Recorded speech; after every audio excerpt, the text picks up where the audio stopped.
Qui depuis quelques mois, et notamment quand il y a eu le pic de vaccination, qui arrivent aux urgences, moi je les vois.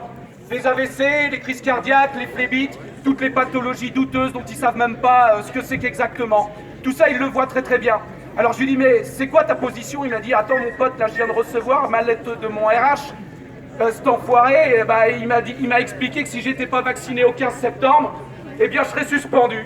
Voilà, il m'a expliqué en gros que j'avais le droit à 15 jours de congé et que je pourrais finir mon mois, mais au-delà du mois de septembre, après ça, j'ai plus de salaire, je suis suspendu, je suis dans la merde, je sais pas comment je vais faire pour payer mon crédit baraque et comment nourrir et élever mes gamins.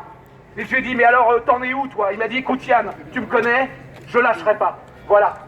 Aujourd'hui, Tiggy, je le sais, je l'ai essayé de l'appeler hier soir, je pense qu'il devait être encore au boulot. Mais tout ce que je sais au fond de moi-même, c'est qu'il doit avoir encore 5 jours, et dans 5 jours, il est à la rue.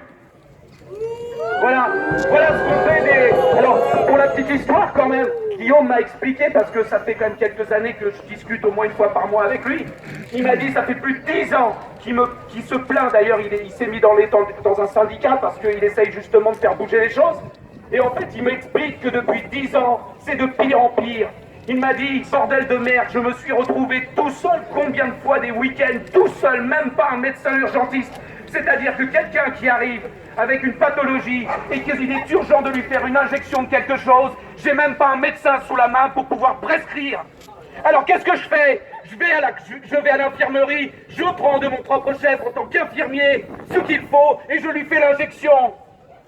Je suis hors droit de ce que j'ai pas le droit de faire ça logiquement, mais qu'est-ce que je fais? Je vais pas laisser la personne crever. La réalité, c'est que l'hôpital public devient une vraie merde depuis quelque temps parce qu'on perd des lits, on perd des moyens. Les gens sont payés à le coup de lance-pierre et sont traités comme de la merde. Voilà, c'est des propos de mon pote.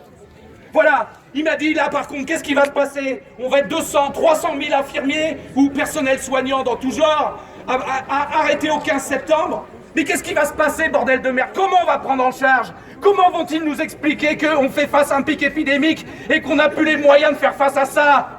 La vérité, c'est qu'on a perdu des lits, c'est que les budgets alloués à l'hôpital public, et j'en parle pas, c'est également valable pour l'éducation nationale. Je sais de quoi je pose, je suis enseignant universitaire. On est en train de flinguer tous les services publics et en plus de ça, on nous met des choses type passe sanitaire. Voilà où on en est. Voilà le témoignage de mon pote qui dans 5 jours va se retrouver dans une situation de dingo. Il m'a dit, moi tu sais, avec Fanny on est en concubinage, on n'est pas mariés, ces gamins c'est pas les miens, je les aime, je les élève comme des gosses. Mais moi sache que je suis capable de devenir SDF et c'est ce que je vais devenir.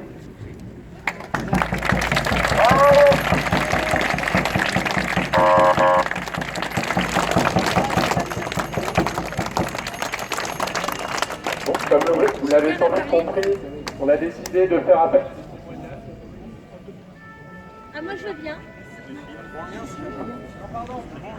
Comme il y a quand même beaucoup de personnes qui sont sous pression, qui ne peuvent pas prendre la parole publiquement. Je veux bien parler. Ben, on vous donnera la parole après. Ah, d'accord, excusez-moi.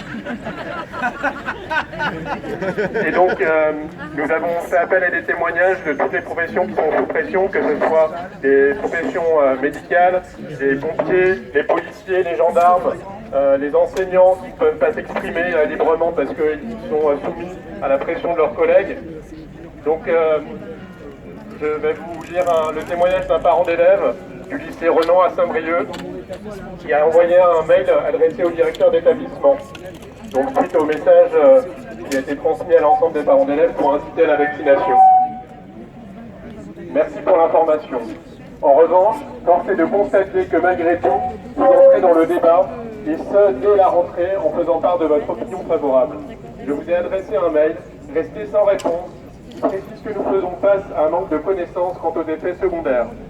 Je vous invite très fortement à prendre connaissance des retours ci-dessous afin de diffuser au mieux une information juste et équilibrée. Voici un retour sur les personnes vaccinées dans mon entourage. Ma femme a été très malade pendant quelques jours, dont des maux de crâne qui surviennent encore. Une nièce qui se met à vomir cet été, sans raison. Ma belle-mère hospitalisée pour d'énormes varices apparues subitement après l'injection. La femme d'un ami qui se retrouve avec des plaques sur tout le corps. Ma voisine a 2 amis de plus de 70 ans, tous 2 décédés dans les 15 jours suivant l'injection. Une amie dont la fille de 22 ans est décédée le jour de la vaccination. Hier, en réunion de travail, j'apprends qu'un salarié de l'entreprise a dans sa famille 3 personnes décédées post-injection, dont 2 hommes de 47 ans, suite à des crises cardiaques.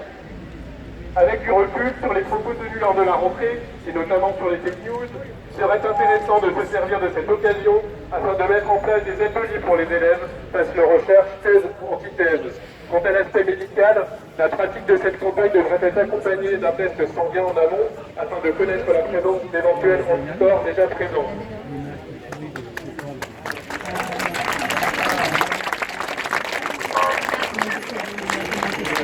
Il est aussi urgent de se poser de bonnes questions quant aux risques présentés par le Covid.